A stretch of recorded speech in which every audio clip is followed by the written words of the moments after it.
So I was sprawled on my bathroom floor this morning, pondering if the marks on my t-shirt were kebab sauce or blood or both, when a thought struck me.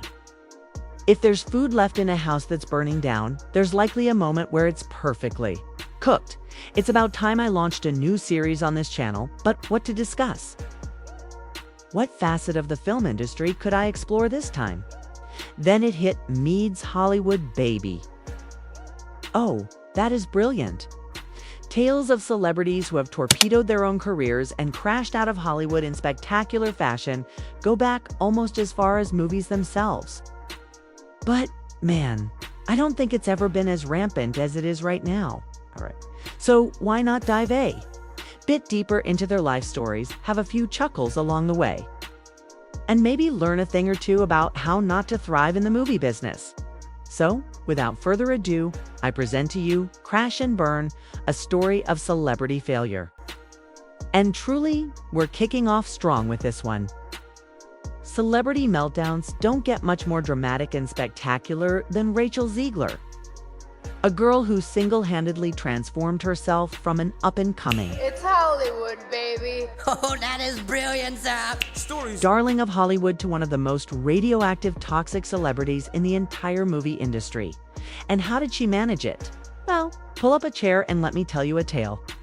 Our story begins in New Jersey back in 2001, when Rachel Zegler was born to Colombian and Polish parents.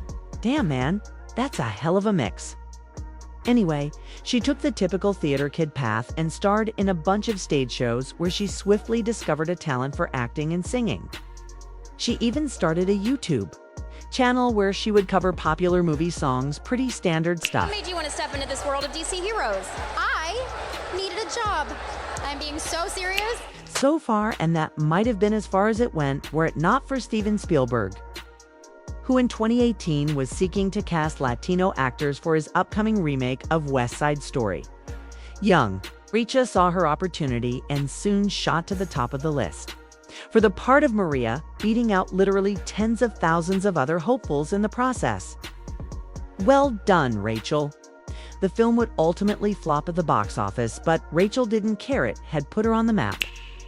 And now that her name was out there, she was determined to make the most of it, no matter who she had to offend in the process. The first real sign of things to come was her behavior at the 94th Academy Awards, where she was left off the West Side Story guest list. Probably because there are like 200 characters in that film. But Rachel wasn't about to take this slight lying down and immediately began complaining about it on social media, basically bullying and guilt-tripping the Academy into not just an invite, but an actual presentation gig as well. I mean, if nothing else, you've got to respect the sheer audacity of this 20-year-old nobody lecturing the biggest film organization on the planet about what she's entitled to. Don't worry, though entitlement would soon prove to be a recurring theme of Rachel Zegler's career. While all this was going on, she'd also secured a supporting role in Shazam!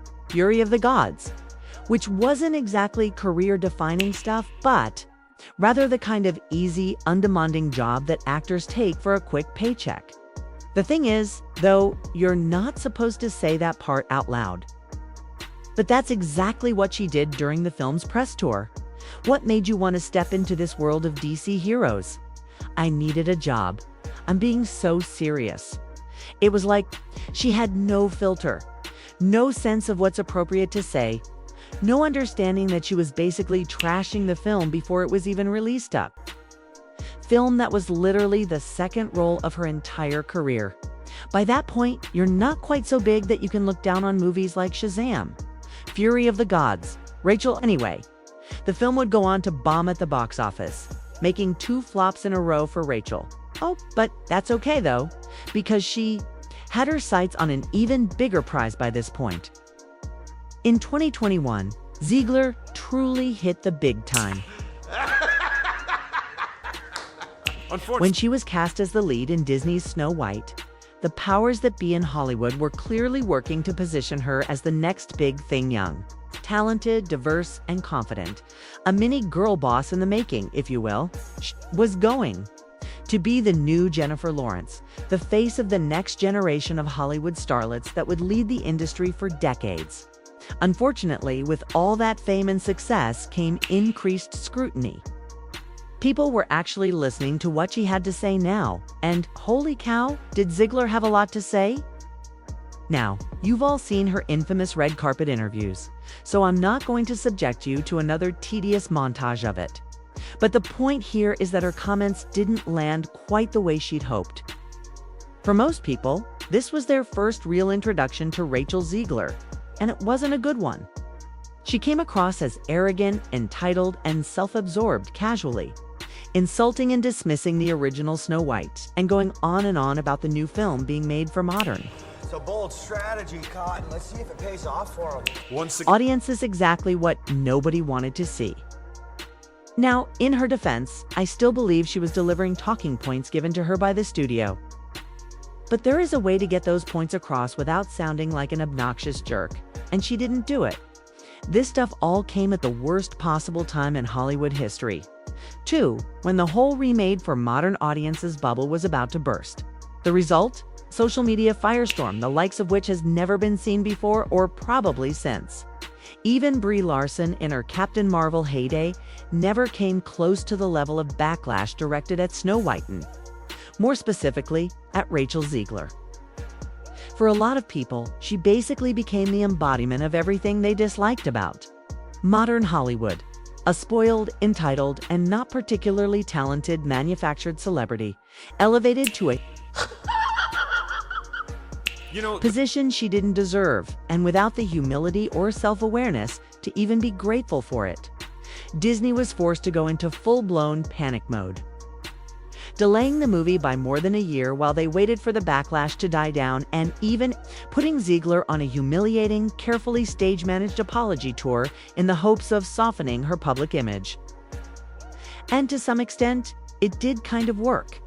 The marginal success of The Hunger Games, The Ballad of Songbirds and Snakes in 2023, helped maintain the illusion that she was still somewhat popular. Unfortunately, it didn't last long. The problems really began anytime she opened her mouth and went off script, and they could only keep her quiet for so long. When the first trailer for Snow White landed in August 2024, Zegler immediately took to social media to thank her fans for it. Even though the trailer got ratioed into oblivion and became one of the most unpopular in YouTube history. But even then, she couldn't resist dropping in a political hot take, this time weighing in on the Israel-Palestine conflict. Because, truly, if there's anyone out there qualified to talk about complex geopolitical issues stretching back thousands of years, it's a spoiled 22-year-old theater brat who's never even worked a normal job in her entire life. It's a bold strategy. Cotton, let's see if it pays off for her. Once again, another firestorm erupted, and once again, Disney was forced to go into damage control mode, this time assigning her a social media manager and even having producer Mark Platt fly halfway across the country to personally reprimand her and ask her to take down the post. And she flat out refused. You know there's such a thing as overplaying your hand, but Zegler was trying to play before she'd even been dealt her cards. The fact is, you can only get away with being this much of a headache for the studio if you're a proven heavyweight at the box office with a track record of "Oh no, what happened? Oh no, how terrible, that's just awful, how terrible, oh no." Making serious money for the studio. And Zegler had nothing but a handful of flops and one minor success to her name. But still, she didn't stop. From then on, there was just no silencing this girl. She weighed in on everything from immigration to women's rights to the American election, and every time she opened her mouth, she drove more people away from the movie. She even managed to anger her Snow White co-star, who, funnily enough, didn't share her opinion on the whole Israel-Palestine thing. And the tension between them at the 2025 Oscars was so thick, you could practically cut it with a butter knife.